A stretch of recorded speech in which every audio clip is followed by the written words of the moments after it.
오늘 주시는 하나님의 말씀은 신약성경 베드로전서 1장 말씀입니다. 신약성경 377쪽, 제가 가지고 있는 성경 377쪽에 있습니다. 베드로전서 1장 1절로 16절 말씀까지 한 절씩 교독하시겠습니다. 제가 먼저 1장 1절 말씀을 읽겠습니다. 예수 그리스도의 사도 베드로는 본도, 갈라디아, 갑바도기아, 아시아와 비두니아에 흩어진 나그네 곧 하나님 아버지의 인도하심을 따라 성령이 거룩하게 하시고 순종함과 예수 그리스도의 기쁨을 위하여 택하심 받은 자들에게 편지하노니 은혜와 평강이 너에게 더욱 많아질지어다. 우리 주 예수 그리스도의 하나님 아버지 하나님을 찬송하리로다. 그의 많으신 긍휼대로 예수 그리스도를 죽은 자 가운데서 부활하게 하심으로 말미암아 우리를 거듭나게 하사 산 소망이 있게 하시며 썩지 않고 더럽지 않고 쇠하지 아니하는 의를 위하여 하시니 곧 너희를 위하여 하늘에 간직하신 것이다. 너희는 말세에 나타내기로 예비하신 구원을 얻기 위하여 믿음으로 말미암아 하나님의 능력으로 보호하심을 받았느니라. 그러므로 너희가 이제 여러 가지 시험으로 말미암아 잠깐 근심하게 되지 않을 수 없으나 오히려 크게 기뻐하는구나. 너희 믿음의 확실함은 불로 연단하여도 없어질 금보다 더 귀하여 예수 그리스도께서 나타나실 때에 칭찬과 영광과 존귀를 얻게 할 것이니라. 예수를 너희가 보지 못하였으나 사랑하는구나. 이제도 보지 못하나 믿고 말할 수 없는 영광과 성취로 기뻐하니 믿음의 결국 곧 영혼의 구원을 받음이라. 이 구원의 기대는 너희에게 임하는 믿음을 예언하는 선지자들이 영광하고 부지런히 같아서 자기 속에 계신 그리스도의 영이 그 받으실 고난과 후에 받으실 영광을 미리 증언하여 누구를 또는 어떠한 때를 지시하시는지 상고하니라. 이 성긴 자가 자기를 위한 것이 아니요 너희를 위한 것이니 그리스도가 되게 되었으니 이것은 하늘로부터 계신 성령을 믿어 복음을 전하는 자로 이제 너희에게 알리는 것이요 천사들도 살펴보기를 원하는 것이니라. 그러므로 너희 마음의 허리를 동이고 근신하여 예수 그리스도께서 나타나실 때에 너희에게 가져다 주실 은혜를 온전히 바랄지어다. 너희가 순종하는 자식처럼 전해하지 못할 때에 너희 사역을 끝났지 말고 오직 너희를 부르신 거룩한 이처럼 너희도 모든 행실에 거룩한 자가 되라. 기록되었을 때 내가 거룩하니 너희도 거룩할지어다 하셨느니라. 아멘. 이 말씀 위에 하나님의 은혜가 함께 하시기를 바랍니다. 예, 오늘부터 베드로 전서 말씀을 보려고 합니다. 오늘 1절에 보면 베드로가 본도, 갈라디아, 갑바도기아, 아시아와 비두니아에 흩어져 살고 있는 초대교회 성도들에게 보낸 편지다고 이렇게 말씀하고 있습니다. 지도로 이제 우리가 살펴보면 본도, 갈라디아, 갑바도기아, 아시아, 비두니아.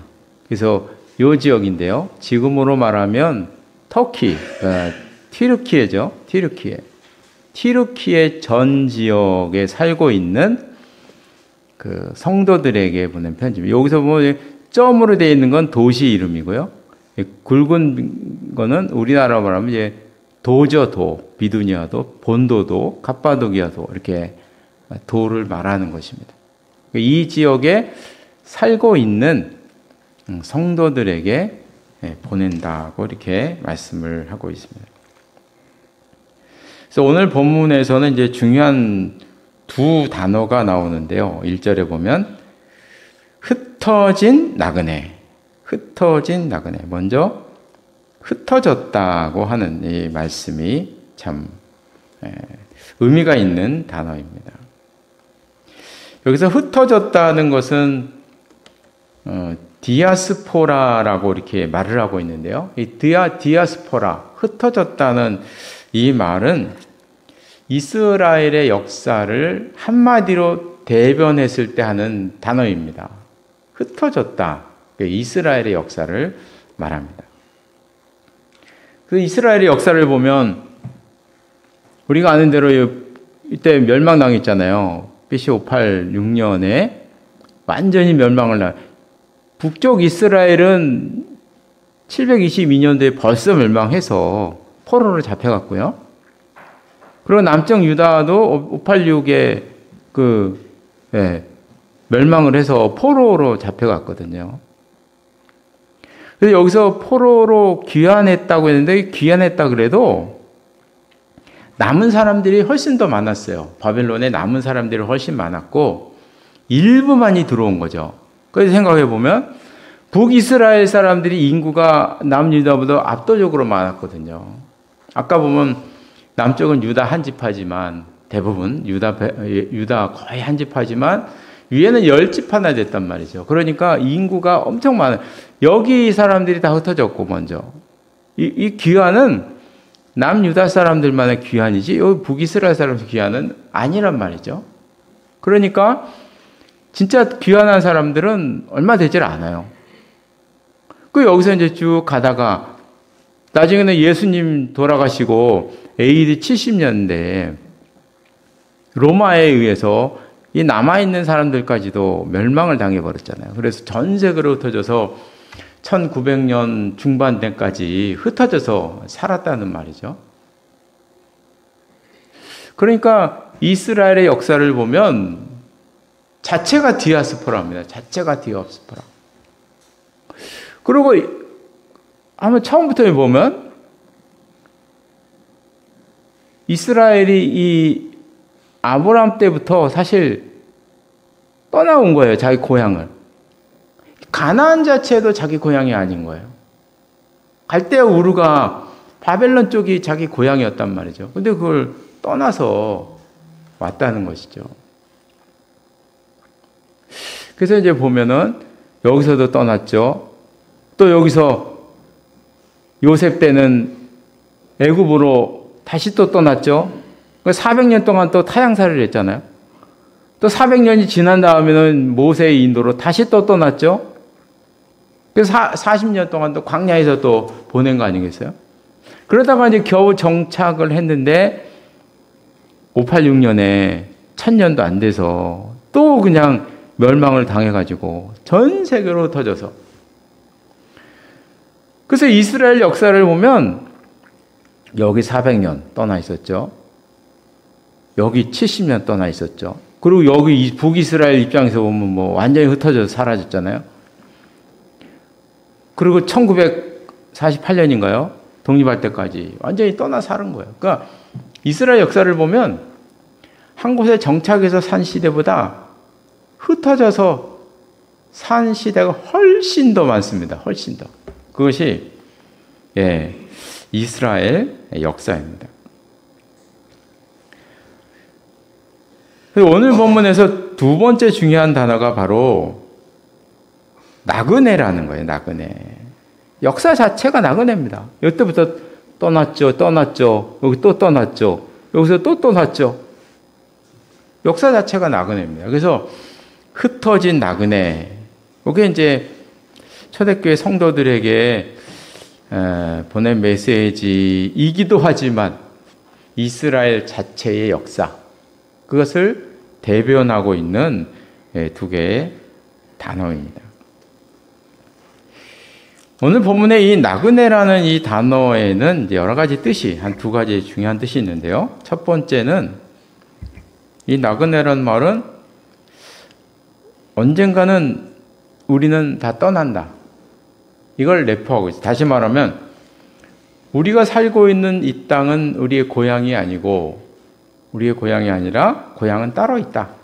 이게 나그네라는 말의 의미입니다. 고향은 따로 있는 것이에요. 그리고 나그네에게는 큰 집이 필요 없습니다. 그렇죠? 텐트만 하나 있으면 되잖아요.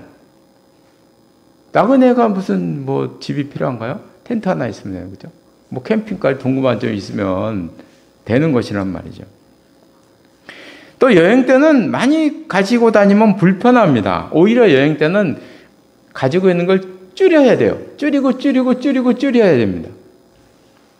그래서 가지려고 아등바등할 필요가 없어요. 나그네는. 제가 예전에 몇 년 전에 여름에 가족여행으로 우리가 해운대를 한번 가보자. 해운대를 한 번도 안 가봐서 한번 우리가 가보자. 그래서 이제 인터넷 사이트에서 막 또 이제 펜션이라고 이렇게 숙소를 찾아가지고 간 적이 있습니다. 마른 펜션인데 작은 방 하나에 화장실 하나 있었어요. 그 인터넷으로 보니까 멋있게 꾸며놨더라고요. 멋있었어요. 그래서 이것도 우리가 지낼 만하게 괜찮구나. 그래서 이제 갔더니 뭐 그냥 굿모양이었고요. 에어컨의 상태를 보니까 이건 한 20년 이상이 된 에어컨이었어요. 덜덜덜거리고, 막 소리도 엄청 크고요. 그래서 선풍기라는 게 하나 있는데 선풍기가 망가졌어요. 돌아가질 않아요. 돌지를 않아요. 그런 선풍기 하나 딱 있었습니다. 그래도 우리 다섯 식구는요, 너무너무 재밌게 지내다 왔어요. 그 이유는 거기가 우리 집이 아닌데. 우리 집이 아니잖아요. 그죠? 우리 집이 따로 있는데. 이유는 간단합니다. 그래서 우리가 가질 수 있는 가장 큰 소망은 우리가 갈 집은 따로 있다는 것입니다. 이게 우리 인생이 가질 수 있는 가장 큰 소망이에요. 이 한 가지 소망만 확실하다면 저는 이 세상은 그래도 이게 재밌지 않을까? 요즘 보니까 뭐 소풍이라는 영화가 있더라고요. 소풍이라는 영화. 저는 이렇게 나오는 배역들하고 이렇게 딱 보면 뭔 내용이 있구나 알 것 같아요. 다 이제 연세 드신 분들이 나온 거 보면 인생이 소풍이구나 이걸 나타내려고 한 영화예요. 그래서 그걸 보면 좀 쓸쓸할 것 같아서 제 마음에 그래서 안 보고 있어요 지금. 언젠가는 보게 될지도 모르겠어요. 그게 좋다 그러는데 소풍. 우리 갈 곳이 따로 있다는 것을 우리가 인지한다면 우리 인생은 즐거운 소풍과 같다는 것이죠. 즐겁다는 것, 즐겁게 보낼 수 있다는 것입니다. 뭐 작은 방 안에 5사람이 살아도 상관이 없고요. 뭐 20년 된 에어컨이 있어도 상관없고요. 선풍기 망가져도 상관없고 그냥 잠깐 지내다 오는 것인데 어렵잖아요.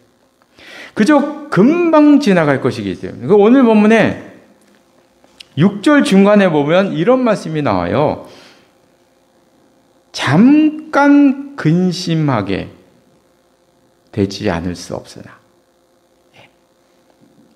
잠깐이다라는 게 잠깐이다. 인생은 잠깐입니다. 그래서 우리 어르신들께 한번 여쭤보시면 뭐 금방 답이 나오잖아요. 그죠? 인생은 잠깐인 거예요. 그냥 금방 지나가 버립니다. 잠깐입니다. 올해도 벌써 6월 달이 됐잖아요. 2024년도도 이제 역사에 사라질 날이 얼마 안 남았어요. 조금 있으면 25년도 내도 이런단 말이죠. 우리가 살면서. 인생은 이렇게 짧은데 잠깐인데 고난은 우리가 삶에서 당하는 고난은 더 잠깐이죠. 더 잠깐. 고3이 힘들다. 그래서 신방 가보면 얼굴 보면 알아요. 저분은 고3 엄마구나 하는 걸 알아요. 딱 보면 얼굴에 나타나는데 고3이 힘들다고 하지만 그거 그냥 지나가더라고요. 저희 셋이 그냥 가버렸잖아요. 그냥 가더라고 이게 별거 아니고. 군대요? 뭐 어렵다고 하지만 뭐 사고도 많이 나고 그러지만 벌써 둘 다 갔다 왔어요. 둘 갔다 왔어요. 어렵지 않게 그냥 가버린 것처럼 가버렸더라고요. 그리고 우리나라 역사도 보면 6.25도 있고 뭐 일제시대도 있지만 지금은 6.25 일제시대가 역사의 점 하나가 됐잖아요. 인생은 뭐 그냥 잠깐인 거죠, 다. 우리 인생도 점 하나로 끝날 날이 얼마 안 남았어요. 우리 인생은 다 점 하나로 끝나는 것입니다.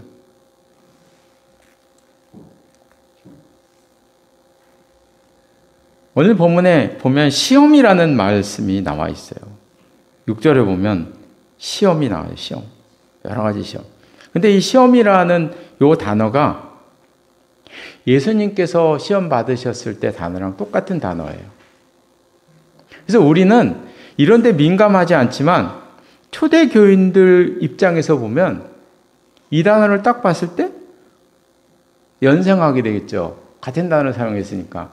예수님의 고난을 연상하는 거예요. 간접적으로. 지금 베드로는 이런 말씀을 하시는 거예요. 단어로. 예수님도 동일한 시험을 받으셨다. 이걸 지금 간접적으로 지금 이야기를 하고 있는 거예요. 우리 예수님께서도 시험을 받으셨는데 하물며 우리들은 더 받아야 되지 않냐. 지금 베드로는 그렇게 얘기하는 거예요. 우리의 존경하시는 그분도 고난을 시험을 받으셨는데 그러면 우리는 더 받아야지. 우리는 더 받아야 정상 아니냐. 베드로가 죽을 때 이제 십자가 처형을 받았는데 이렇게 말했다고 전해지잖아요. 예수님은 십자가에 바로 달리셨는데 어떻게 나 같은 게 예수님이랑 똑같이 고난 바로 달리겠느냐. 난 거꾸로 달아다오. 그랬다는 거 아니겠어요. 지금 그런 메시지를 지금 보내고 있는 것입니다. 예수님께서 우리와 같은 고난을 당하셨는데 우리가 받은 건 이상한 일이 아니지. 더 받아야지. 뭐 이런 말씀입니다. 잠깐인 이 고난에 우리가 소망을 가지고 견뎌라. 이게 지금 나그네라는 말 속에 담겨진 지금 베드로의 메시지인 것입니다. 이 나그네라는 단어의 두 번째 의미는 세상의 모든 건 더럽다는 거죠. 이 나그네 인생에는 위험한 것도 참 많습니다. 행복하게 살기도 짧아 죽겠는데 그저 경제공황 한번 오면 온 나라가 난리가 나고요. 코로나 한번 오면 난리가 나고요. 분쟁과 전쟁과 기근이 한번 오면 또 우리 인생에 또 병이 또 많잖아요. 병. 저도 요즘 수치와의 전쟁을 하고 있어요. 수치와의 전쟁. 수치가 그냥 올랐다 내렸다. 맨날 그냥 아침 저녁으로 올랐다 내렸다. 우리 인생이 그런 거거든요. 그런 것입니다. 인생이 가뜩이나 짧은데 별것 다 당하고 산다는 말이죠. 그래서 인생 자체를 보면 허무한 것입니다.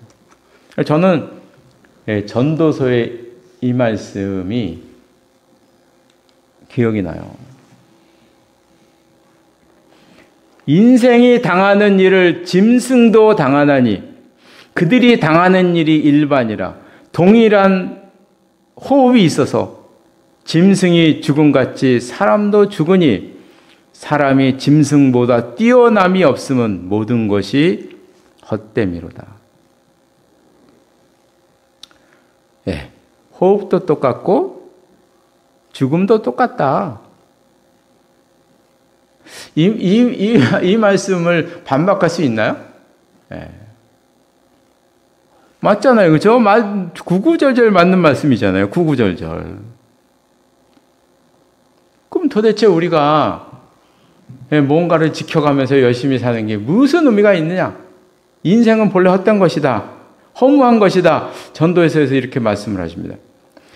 이런 나그네같이 허무한 우리의 인생에 의미를 주는 것이 하나가 있습니다. 의미 있는 것이 하나가 있습니다. 그게 바로 하나님의 은혜와 긍휼입니다. 하나님의 은혜와 긍휼이 없으면 사실 우리 인생에서 의미를, 글쎄요, 우리 인생에 어디서 의미를 우리가 찾을 수가 있을까요? 저는 아무리 봐도 이 말씀을 반박할 수가 없어요. 저는 어떻게 반박할까요, 이건?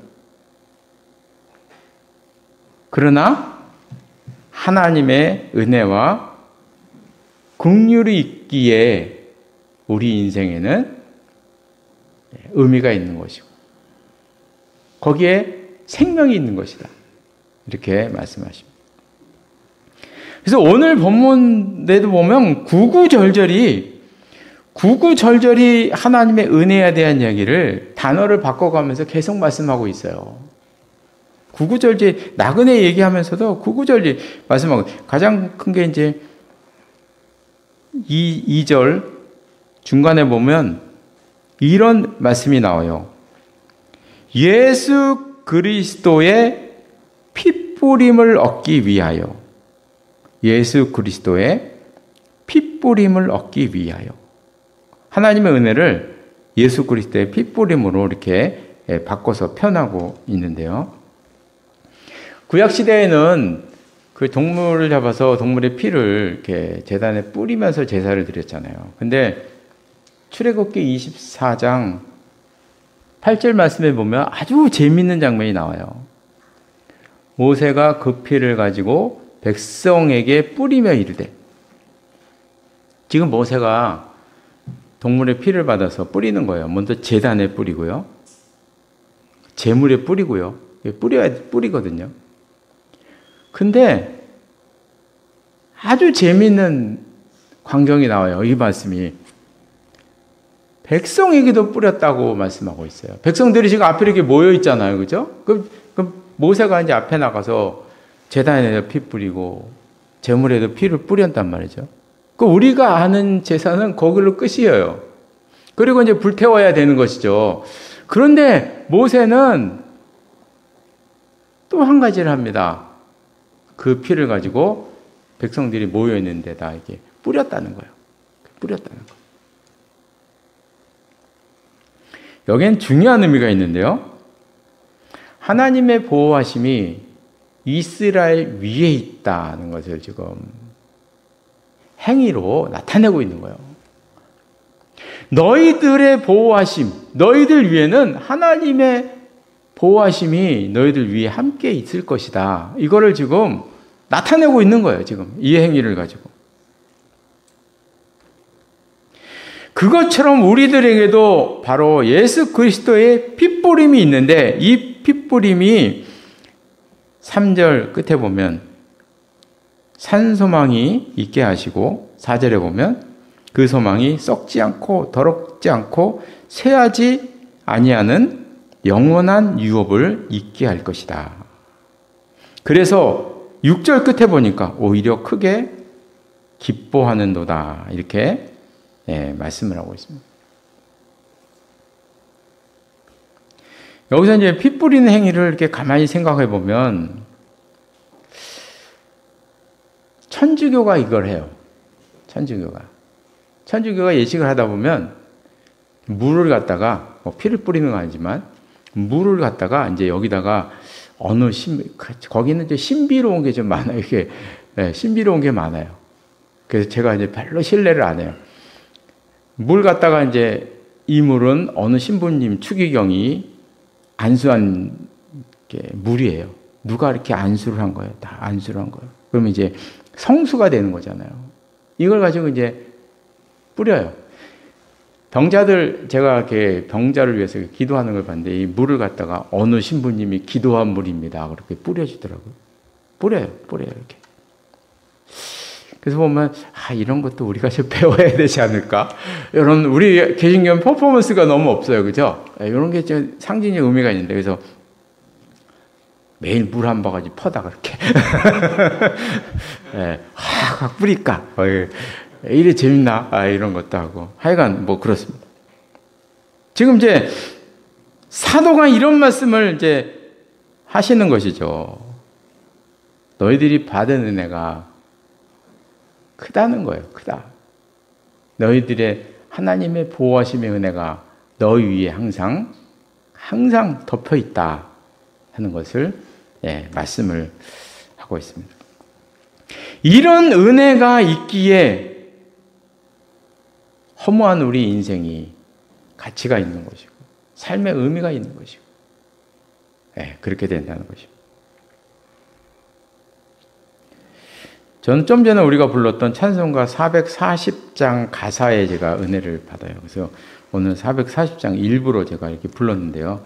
440장 3절에 보면 전 3절을 부를 때마다 참 그래요.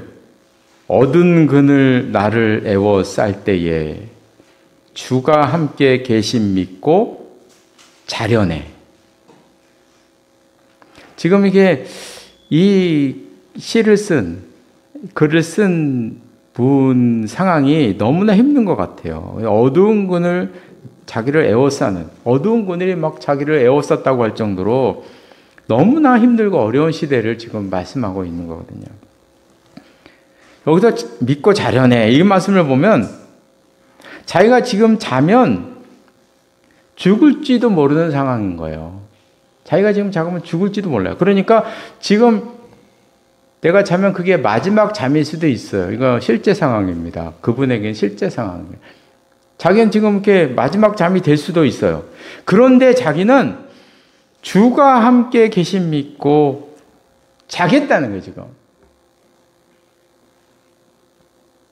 그 다음 가사가 늘 제 마음을 움직이는데요. 죽은 후에 천국에서 깨어나. 만약에 지금 내가 이제 잠을 자려고 하는데 이게 마지막 잠일 수도 있는 거예요. 지금요. 어디서 포탄 떨어서 죽을지 모르니까 마지막 잠일 수도 있는 거예요.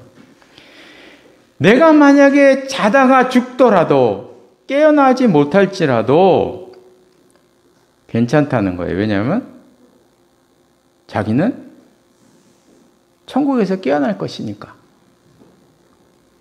자기는 지금 죽어도 괜찮다는 거. 왜냐하면 깨어나면 거기가 천국일 테니 상관이 없다는 거예요. 자기는 죽어도 최소한 천국이 아니냐. 이런 마음인 거죠. 그래서 이거 보면 잠자는 것도 믿음으로 자야 할 정도로 어려운 상황이구나. 이 지금 너무나 비장해요. 이 가사를 보면 너무나 비장해요. 이런 비장한 속에서도 사람이 살았어요. 그죠? 사람이 살았습니다.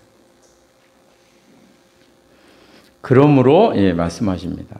잠깐 고난 때문에 믿음을 잃지 말아라. 이것이 베드로 사도가 우리에게 말씀하시는 거예요. 이제 말씀을 마치겠습니다. 사도들은 말할 수 없는 고난 속에서도 기뻐하라고 항상 가르칩니다. 베드로도 그랬고요. 바울도 그랬고요. 그죠? 편지 때마다 초대교회 교인들 얼마나 힘들었어요. 말할 수 없는 고난 속에 있었는데도 기뻐하라, 기뻐하라 이렇게 말씀을 하고 있다는 것이죠. 왜냐하면 위에 있는 것들, 하나님의 보호하심, 하나님의 은혜와 긍휼 이런 것들이 너무나 귀하다고 느끼니까 기뻐하라는 얘기를 이렇게 하시는 거예요. 그런데 우리들은 그분들보다 훨씬 더 만족하게 잘 살고 있는데 참 기쁨이 부족합니다. 그죠? 지금 오늘 이 440장을 기록한 이분의 상황도 지금 이 보통 상황이 아닌 거예요. 그런데도 이런 찬양을 막 만들어서 부르지 않습니까, 지금? 근데 우리는 훨씬 더 잘 살고 있는데 기쁨이 부족한 이유는 무엇이냐? 그 이유는 사실 간단한 거죠. 우리는 위에 있는 것보다 아래에 있는 것에 집중하기 때문이다 하는 것입니다. 사실 아래에 있는 것은 우리에게 너무나 귀중한 것이고요. 아래에 있는 것 자체는 항상 중성이죠. 그거를 사용하는 사람들이 문제인 거지, 그거는 이제 항상 중성인 거예요. 그리고 그런 것들은 살아가는데 대단히 중요합니다. 예전에 대화법을 얘기할 때 메시지에도 I 메시지 있고 U 메시지 있지만 it 메시지도 있다. in 메시지가 우리가 부족하다. 이런 말씀 제가 드린 적이 있어요. in 메시지, 그것, 세상의 것들에 대해서 우리는 넓은 마음을 가지고 그것들에 대해서 이야기할 수 있어야 되고 누릴 수 있어야 한다. 제가 말씀드린 적이 있어요. 대단히 중요한 것들이죠. 아래 것들. 그런데 문제는 위에 있는 것을 잊어버리고 아래 것에 집중했을 때는 언제나 나타나는 것이 비교의식과 피해의식 속에서 살아갈 수밖에 없는 인생으로 전락하게 되더라는 것이죠. 그래서 우리들은 아래에 있는 것들 속에서 살아가지만 그것들을 추구하면서 살아갈 수밖에 없고 그것을 통해서 우리 인생의 즐거움을 찾을 수밖에 없는 인생이지만, 그러나 우리들은 가끔은 위에 있는 하나님의 은혜를 바라보고, 저는 매 순간 매일 24시간 하나님의 은혜를 사모하라, 저는 이런 얘기 하지 않습니다. 왜냐하면 저도 그렇게 못하니까. 그건 불가능하니까. 그죠? 우리는 가끔 간간히 위에 있는 하나님의 은혜와 긍휼하심과 예수 그리스도의 피 뿌리심이라는 하나님의 보호하심을 우리가 마음속에 바라보며 살아가시는 우리 모두가 되시기를 바랍니다. 기도하시겠습니다.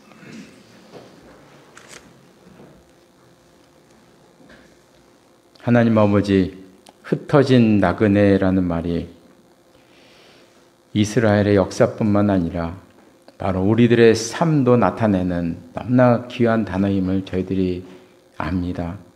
우리는 우리 인생 영원히 살 것 같지만 사실 우리 인생이 나그네라는 사실을 저희들은 알고 있습니다.